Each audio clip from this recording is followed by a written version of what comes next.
Hello, my name is Ian Peterman. I'm CEO and founder of Peterman Design Firm. And on today's episode about launching a product, I want to talk about resellers, retailers, and stores and whether they are a value add and worth it to partner with, and what you can do to make it so that they are a value add and things to avoid.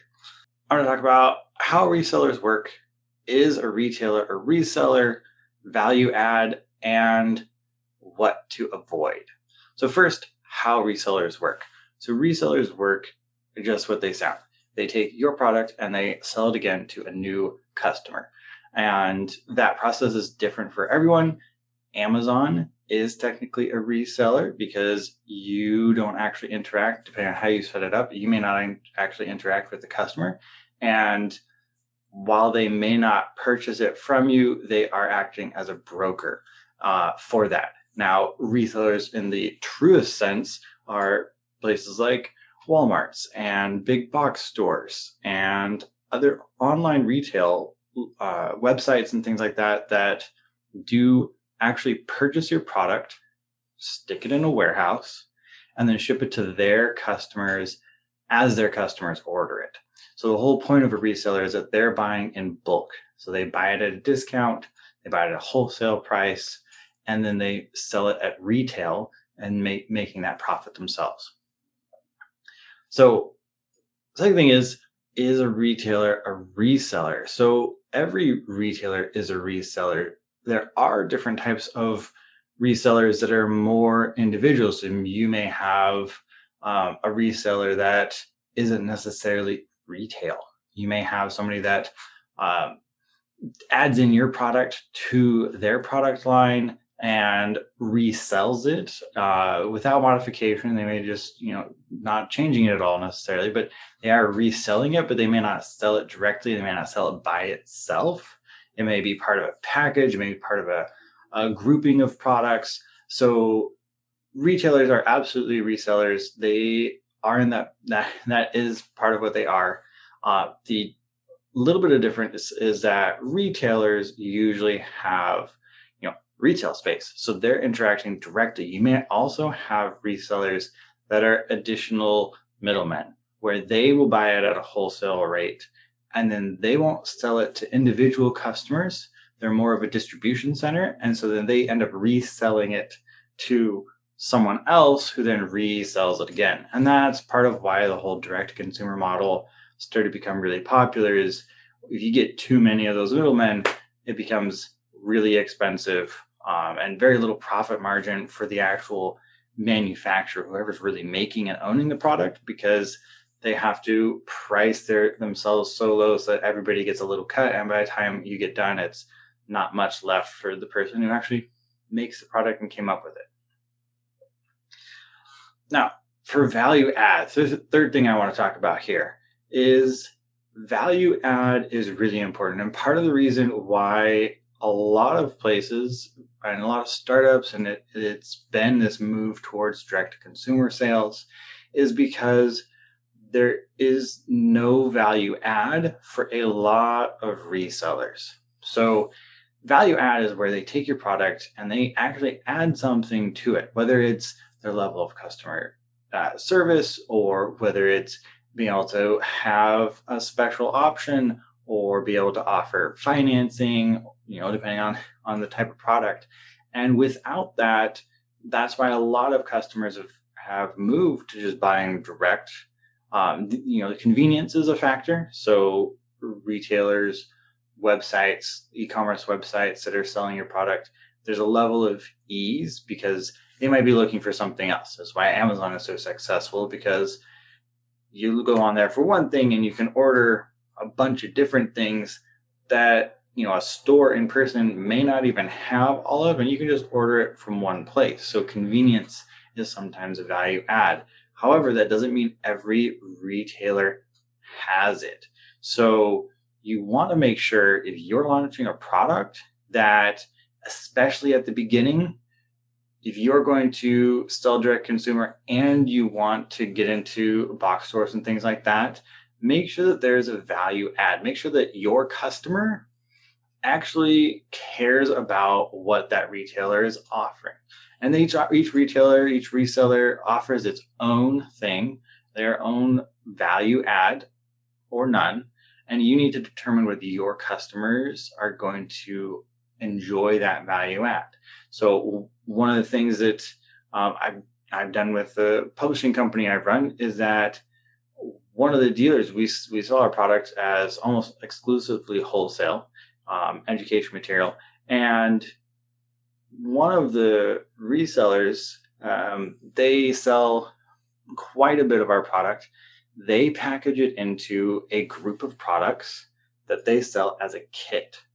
And the kitting process, because they've gone through, our product is one of many products in this kit, educational kit. And because of that value add, people buy from this particular dealer more than they ever would have bought from us as an individual company. Even though I've done the direct to consumer model, is still available, but this kitting process where they curated a group of products that all work really well together in this education package saves people time. It lets them just grab all of the things that they need, or a majority of them, into one kit. And by doing that value add is so strong that any products that are in that are selling really well.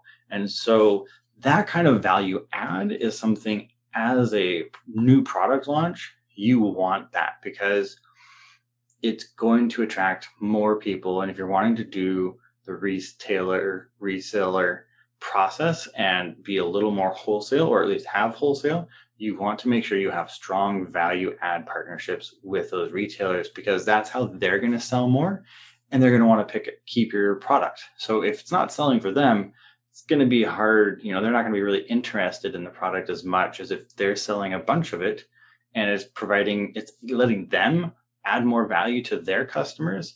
Then that kind of scenario really lets you both benefit from the product, where the retailer and you and the customer all have enjoy a higher level of value, because your product is providing additional value for the end consumer, because the retailer is able to package it and it sells more because your product is in it and it's one of the attention grabbers. So you want to think of, that's just one example. So think of other ways that you can have your product bundled with something, or it fits with another product. It doesn't have to be a big bundle. It could be, our product really works well to help this other product you sell. And that can sometimes be how you get into a reseller or a retailer.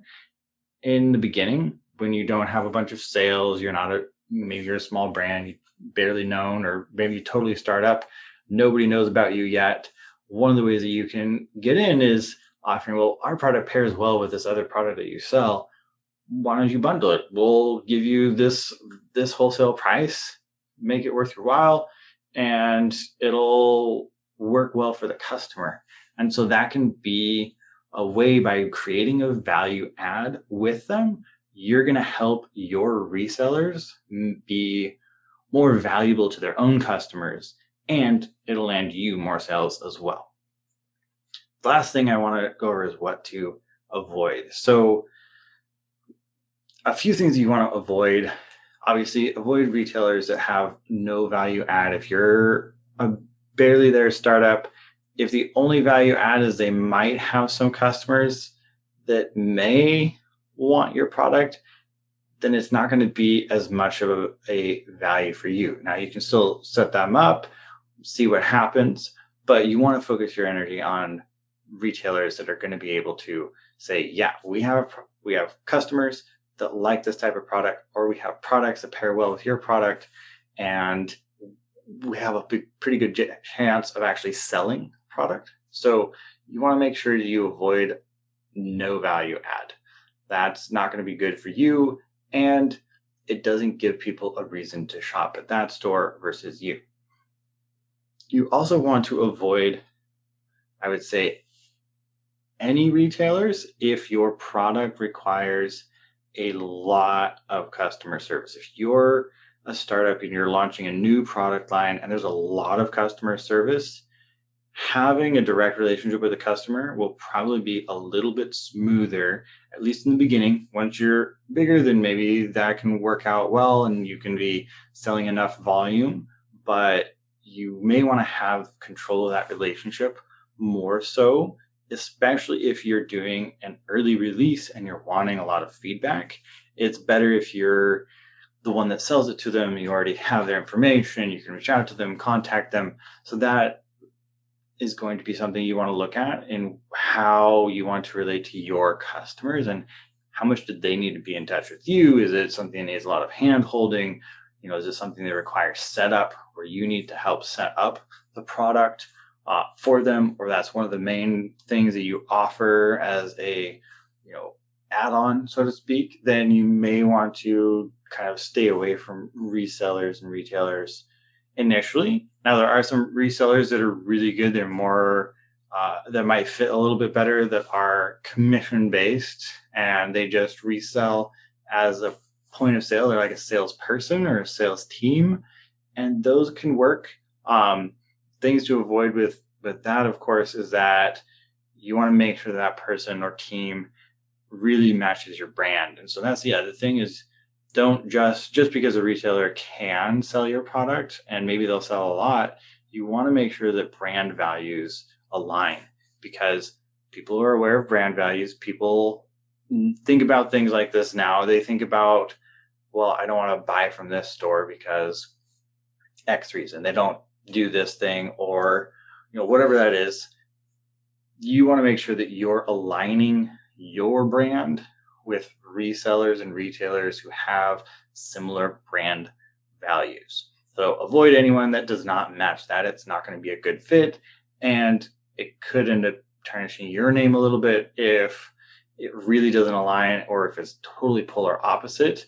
Then people might be wondering why your product is in that store.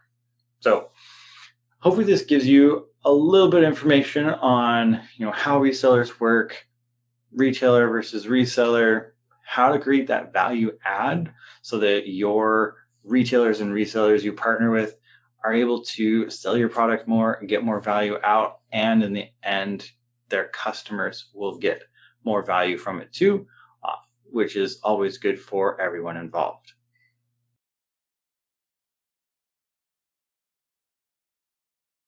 Hey, thanks for watching. We really appreciate our viewers. And if you haven't subscribed yet, please do subscribe to our channel so you can get more great videos like this in your feed, and like the video.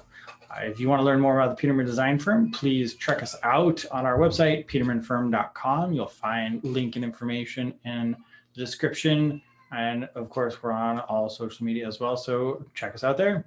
All right. Thank you.